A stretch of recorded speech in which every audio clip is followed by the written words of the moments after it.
It was a balmy and stark evening on the west side of Los Angeles. I've been hired to investigate a particular effect known as Mandela. There was much to be uncovered and even more left unanswered, but I was determined to figure out what this phenomenon meant. After a resolute dive through the multiplicity of examples, claims as innocuous as changing the names of children's books, cereal boxes, and TV shows, the only one I couldn't seem to slick was a movie by an actor named Sinbad, which I deliberately recalled seeing as a young man. I'd been staying in a Fleabag motel just west of Lincoln on Rose Avenue, eating nothing but fried eggs and drinking flat black coffee. I've been on the beat for the better part of 2 weeks, schlepping the burden of this mystery around the urban streets of Venice Beach like only a PI knows how. My only recourse was to find a copy of this so-called Shazam, but everything was turning up rags. It looked like this was one walnut I might not be able to crack. I started my research by doing a preliminary assessment of the socio-cultural opinion in the surrounding area. Some people had never heard of it, while others could recall point by point its internal plot structure. This gave me hope that I could recover a copy and get to the bottom of this whole rabbit hole.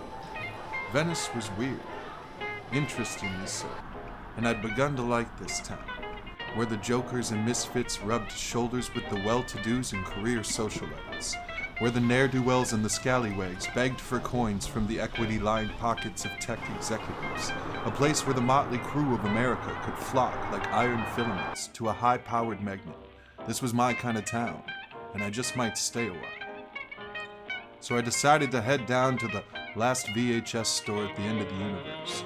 Turns out it was on Pico Boulevard, just across from the bowling alley. I wondered if they had a copy, or at least used to. They didn't.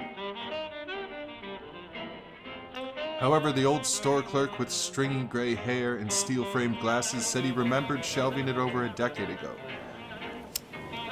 To me, it seemed like this movie had been deliberately scrubbed from the cultural imagination, a sort of societal amnesia induced by string pullers and secret agent types, an experiment reminiscent of old government concoctions like MKUltra, spawned by a psychological motivation to create doubt of our own memory. For an uncertain mind is a feeble mind, and a feeble mind is easily controlled. But when it came down to the cold hard facts, IMDb didn't list the movie. Snopes said the claim was false, and Sinbad says he didn't make it. After oiling the palms of a few information technologists, I'd obtained proof Sinbad himself owed the IRS $8 million in back taxes in 2009, and filed for a second bankruptcy in June of 2013. In June of 2014, the first mention of the conspiracy appears online in interviewly.com, since taken down, and he's asked, "Sinbad, is there a large conspiracy going around that you played a genie in a movie in the 1990s similar to Kazam?"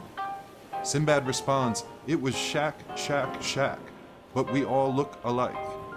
I found it peculiar that he said the name 3 times, like some sort of magical evocation, and also that he called into question our power of observation. I was looking for a motive, and I may have found one. If Sinbad's motive for deliberately deceiving John Q. Public was money, the larger motive at hand pertaining to the effect was a battle for memory.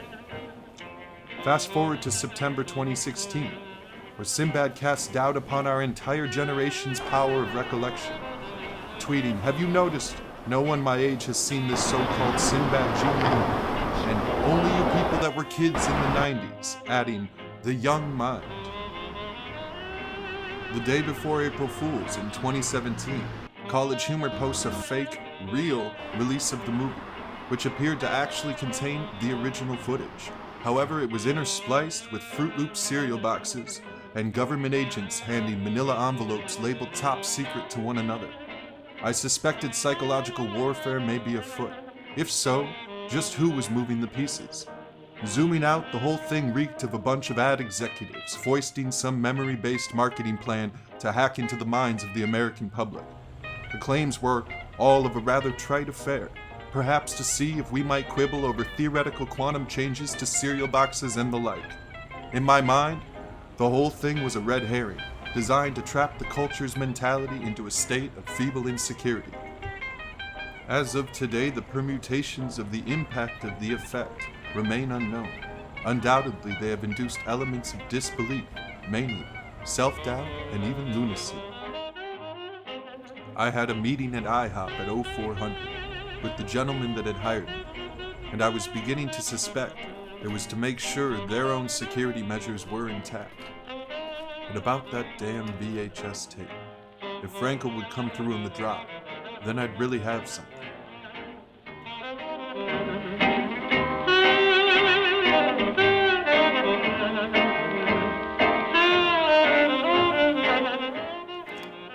It's February 28th, and the end of winter is nowhere in sight. All aspects of the effect appear to be accounted for. The whole thing reeked of a honey trap, but how to let the people know what I saw, what I felt. Franco finally came through, but I didn't like what I'd uncovered. I wanted to hear some answers. It was either that, or take a big sum of cash, which never hurt my general sensibilities. The one thing that remained is whether or not to let the people know. And that puzzle piece was walking in the door as I composed this sentence.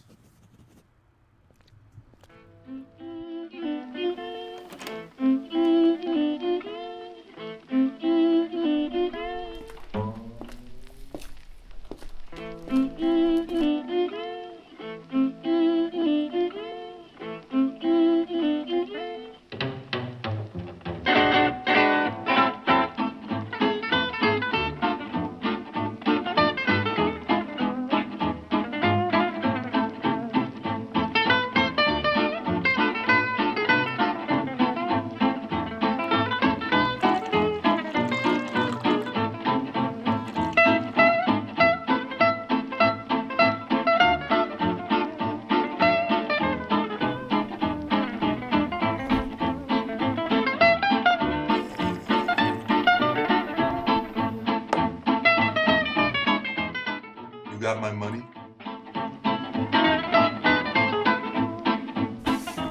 Do you have the evidence?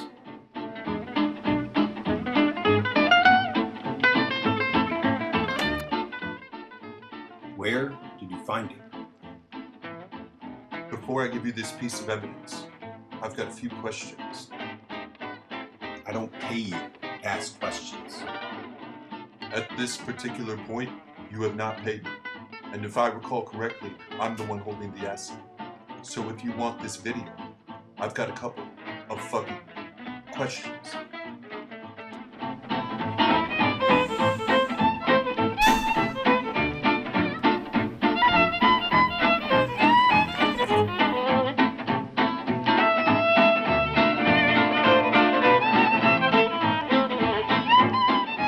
Shoot.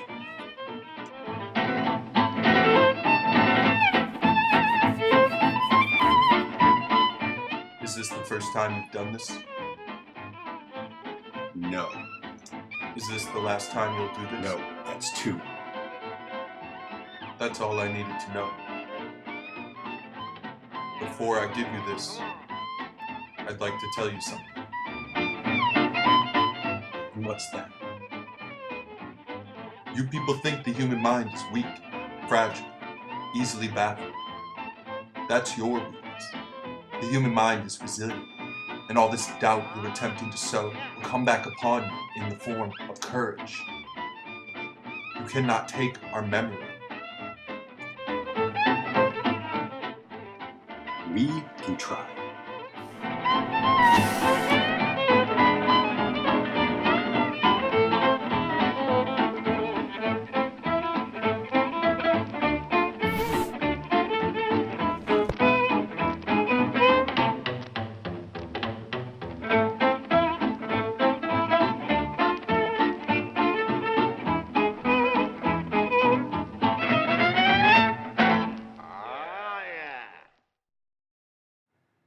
And that was that.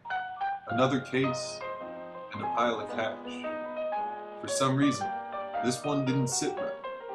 But what was I, Mandela P.I., supposed to do about it?